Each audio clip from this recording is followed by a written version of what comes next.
Just real quick, guys. What's up, Ken? We got some news out of the NBA, some sad news, really. Adrian Wojnarowski just tweeted that Hall of Fame center Bill Walton has just died of cancer. Oh, my gosh. He was 71. So, R.I.P. Bill. Man. And more to that. Thank you, Ken, for the breaking news. This was via the NBA communications, and I see the statement right here from Commissioner Adam Silver. Two-time NBA champion and Naismith basketball Hall of Famer Bill Walton passed away today at the age of 71 following a prolonged battle with cancer. He was surrounded by his family.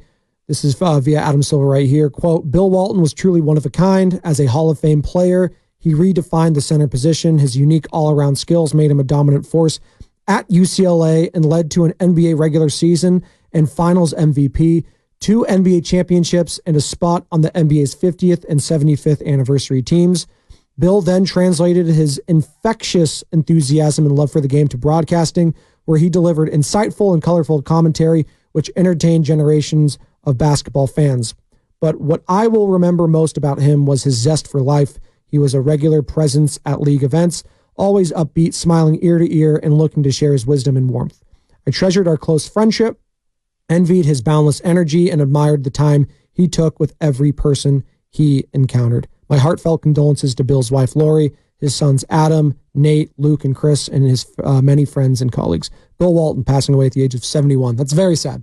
Yeah, That's rest in peace. He was, I know him more as a broadcaster, certainly, than as a player. I've read a lot about him and how dominant he was, particularly at UCLA, but, for the time that he was healthy in the NBA, was a player that, from what I've read, was ahead of his time. But, Spadoni, I know him primarily as a broadcaster. Oh, hilarious. Like he's hilarious, but insightful and educative and just energetic. Like that guy is somebody that I would tune in to a Pac-12 game, Oregon versus Washington State on a Thursday night, and I would listen to that game because Bill Walton was on the call. And maybe it is, poetic, if you will, when we just had the final Pac-12 broadcast game. It was Arizona versus USC there, the Pac-12 tournament, the finals, where Arizona walks off against USC. They win the Pac-12, and there's no more Pac-12 broadcasts. And he is synonymous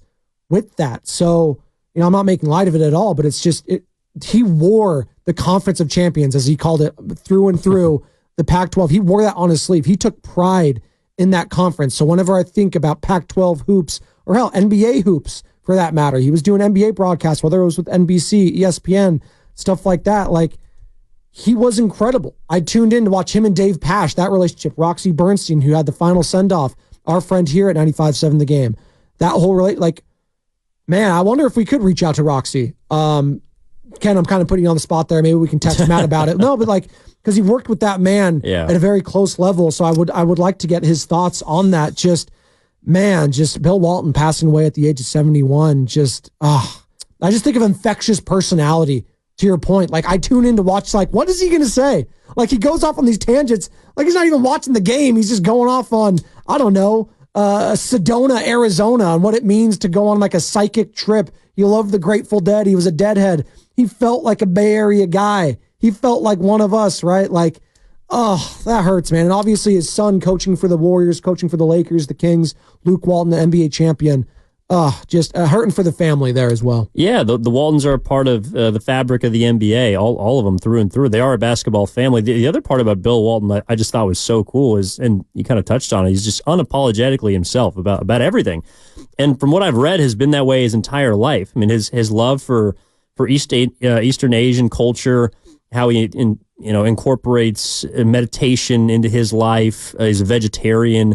He's eccentric, and also he was somebody that wasn't afraid to necessarily speak his mind. I remember reading about protests during the 1960s, I think, at UCLA, and he was at the forefront of that. He was somebody that wasn't afraid to walk, and as a 7-footer, you're obviously going to stand out and be a part of things that were bigger than himself. So I think he was somebody that was a big part of basketball, but he was a big part of the game just because of how many different, facets of life that he could touch. And I felt like whenever I watched him or listened to him, he would bring that to the air. So whether, he was talking about the icy blue rivers in Utah, or if he was talking about the worst play he's ever seen in a Pac-12 game in, March, right before the tournament started. Like, there was always something that kept you on your toes because you either felt like you were going to learn about basketball, you were going to learn a little bit about life.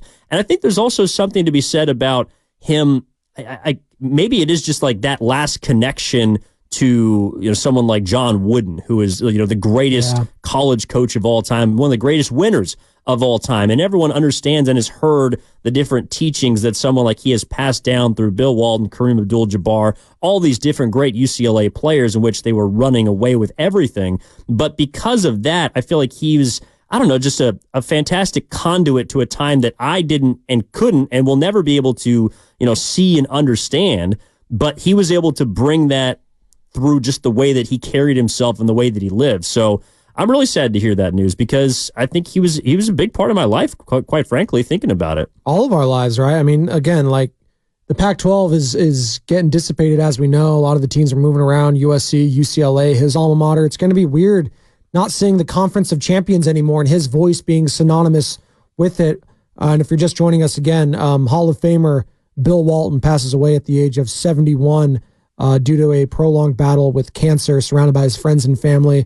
So obviously our thoughts all here at 95.7 with his family, with the entire Walton group. Just incredibly, incredibly sad. 888-957-9570. I think in times like these, it helps to tell stories. I mean, if you watched a certain broadcast, that's what he did. If you met the guy, I mean, again, he was a Deadhead. Grateful Dead originated here in San Francisco. If you saw him at any of the Levi's shows, at any of the shows, let me know, because that guy was all in tie-dye doing the peace signs. I also got to say, he's a classic San Diego kid. Yeah. Like if I don't know, if you've had a chance to spend time down there, get to know people there. Surfer bro type, right? He's just so chill. Like, nothing ever got under his sleeve whatsoever, except for maybe a blown layup or a missed free throw at the end of the game. But everything just kind of rolled off his sleeve. It felt like he was taking you to the beach with him. Maybe it's because he was wearing a tie-dye t-shirt. I'm not too sure. But he's somebody that is very, at his core, SoCal. But he was also able to bridge, like you're talking about. Maybe it is the Deadhead part of it. But he's able to, like, I never thought that he was, just SoCal or he was just California. He was the Pac-12. And I do think it is symbolic that he passes away a day after its final game or a couple days after their final broadcast, because he was one of the primary reasons that I tuned in. And it's interesting. You also brought up, how kind of that he made you feel on a broadcast. And I do think that I've thought about that a lot lately with Inside the NBA kind of winding down and having a year left, and how that's going to affect my viewing experience in terms of studio shows, pre and post games, all the rest. It just feels like there is kind of an end of an era coming. And unfortunately for Bill Walton, it involves his life, but in the way that we digest broadcasts, the way that we digest games, and who we look to entertain and educate us, there's just fewer and fewer of those people that we grew up with, and everything is cyclical, and everything is going to pass us by and whatnot.